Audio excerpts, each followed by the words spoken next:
السلام علیکم ورحمۃ اللہ وبرکاتہ۔ بسم اللہ الرحمن الرحیم۔ فرمان آخری نبی صلی اللہ علیہ وسلم، تمہارا اپنے مسلمان بھائی کے دل میں خوشی داخل کرنا مغفرت کو واجب کرنے والے اعمال میں سے ہے۔ جہنم سے نکلوانے والی سورت۔ رسول اللہ صلی اللہ علیہ وسلم نے فرمایا، قرآن مجید میں 30 آیت والی ایک ایسی سورت ہے، سورۃ الملک ہے، جس نے ایک آدمی کی سفارش کی اور اسے جہنم سے نکلوا کر جنت میں داخل کروا دیا۔ جب تم مشکلات سے نکل کر آسانیوں میں آ جاؤ تو اس رب کو سجدہ ضرور کرنا جس نے تمہیں گر کے اٹھانا اور کچھ نہ ہونے سے کچھ ہونا سکھایا اور کچھ بنایا بھی۔ رسول اللہ صلی اللہ علیہ وسلم نے ارشاد فرمایا، جب تم میں سے کسی نے روزہ رکھا ہو تو چاہیے کہ کھجور سے افطار کرے، اگر کھجور نہ پائے تو پانی سے افطار کرے، بلا شبہ پانی پاک کرنے والا ہے۔ حضرت ابو ہریرہ رضی اللہ عنہ نبی کریم صلی اللہ علیہ وسلم سے نقل کرتے ہیں، آپ صلی اللہ علیہ وسلم نے فرمایا، دن اس وقت تک غالب رہے گا جب تک لوگ افطار کرنے میں جلدی کرتے رہیں گے، کیونکہ یہودی نصاریہ تاخیر سے افطار کرتے ہیں۔ کچھ دکھ، کچھ درد اور کچھ اداسیاں بہت زیادتی ہوتی ہے جنہیں ہم چاہ کر بھی کسی پر عیاں نہیں کر پاتے۔ انسان وہاں ضد کرتا ہے جہاں اس کو مان ہوتا ہے، اس کی ضد رد نہیں ہوگی۔ مان ختم، آواز ختم، الفاظ ختم، زندگی سکڑ رہی ہے، موت اور قبر قریب ہو رہی ہے۔ اللہ اسلام پر زندہ رکھنا اور ایمان پر خاتمہ فرمانا، آمین یا رب العالمین۔ شاید انسان کی وقتی سزا یہ ہے کہ وہ اپنی زندگی میں کسی چیز کی قدر و قیمت اس وقت تک نہیں سمجھ پاتا جب تک وہ اسے کھو نہ دے۔ کچھ لوگ صرف دکھاوے کے رشتے رکھتے ہیں۔ جیا ساغر۔ ہم کسی کے لیے آسانیاں پیدا کریں یا مشکل، وہ ایک نہ ایک دن ہمیں ضرور ملتی ہے۔ دوسروں کے لیے آسانیاں پیدا کریں، انشاءاللہ آپ کے لیے بھی آسانیاں ہوں گی۔ کھانے کو دوائی کی طرح کھاؤ، ورنہ ایک وقت آئے گا کہ دوائی کو کھانے کی طرح کھانا پڑے گا۔ مولانا رومی رحمۃ اللہ کہتے ہیں، دشمنوں سے زیادہ ہمارے وہ دوست خطرناک ہیں جو منافقانہ انداز میں ہمارے جذبات سے کھیلتے ہیں۔ دنیا میں 206 ممالک اور 4200 مذہب ہیں، لیکن اللہ نے ہمیں محمد صلی اللہ علیہ وسلم کا امتی بنایا، الحمدللہ۔ کتنا فرق ہے نا۔ کچھ مرے ہوئے لوگ ہوتے ہیں جن کے تذکرے سے دلوں کو زندگی ملتی ہے، اور بعض زندہ لوگ ہیں جن کے ساتھ میل جول سے دل مردہ ہو جاتے ہیں۔ اے نبی صلی اللہ علیہ وسلم، میرے بندے کو خبر دے دو کہ میں بہت درگزر کرنے والا رحیم ہوں۔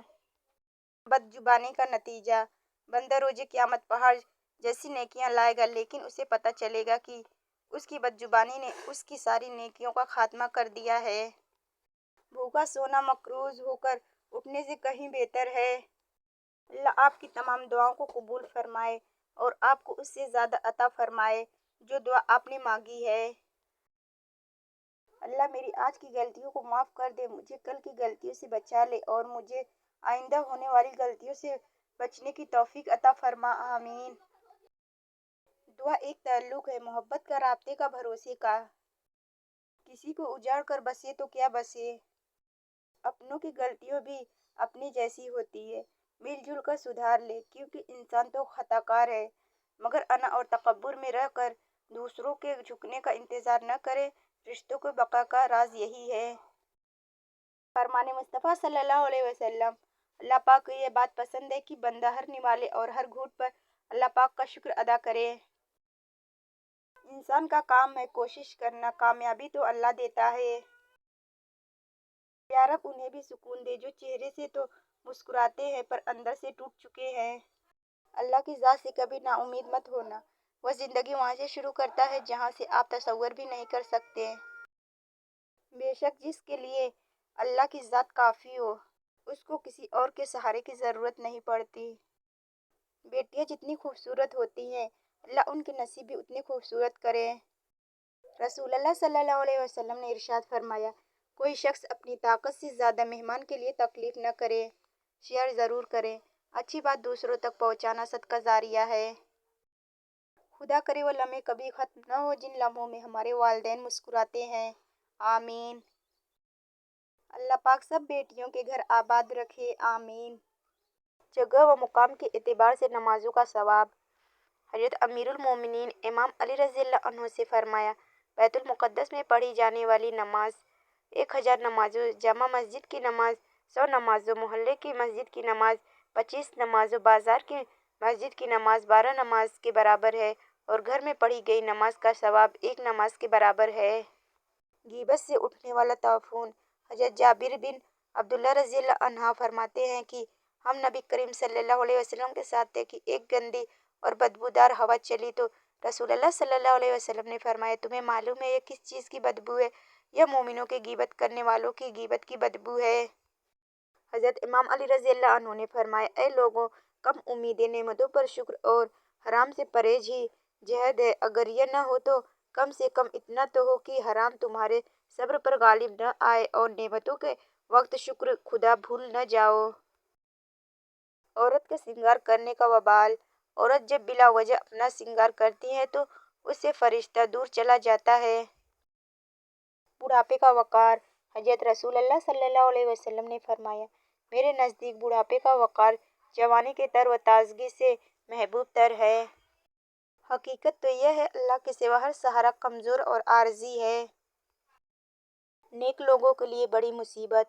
حضرت امیر المومنین امام علی رضی اللہ عنہ نے فرمایا، نیک لوگوں کی عظیم مصیبتوں میں سے یہ بھی ہے کہ وہ بدکاروں کی مدارات کرنے پر مجبور ہوں۔ گھر کی بربادی کا اعمال۔ حضرت رسول اللہ خدا صلی اللہ علیہ وسلم نے فرمایا، 4 چیزیں ایسی ہیں کہ جن میں سے ایک بھی اگر کسی کے گھر میں داخل ہو جائے تو اسے برباد کر دیتی ہے اور گھر سے برکت اٹھ جاتی ہے: خیانت، چوری، شراب خوری اور زنا۔ زندگی میں ہمیشہ وہ لوگ پرسکون رہتے ہیں جو پوری نہ ہونے والی خواہشوں سے زیادہ ان نعمتوں پر شکر کرتے ہیں جو انہیں اللہ تعالیٰ نے عطا کی ہے۔ چاہے ایک پل کے لیے ہی سہی، لیکن کسی اور کے چہرے کی مسکراہٹ بنو۔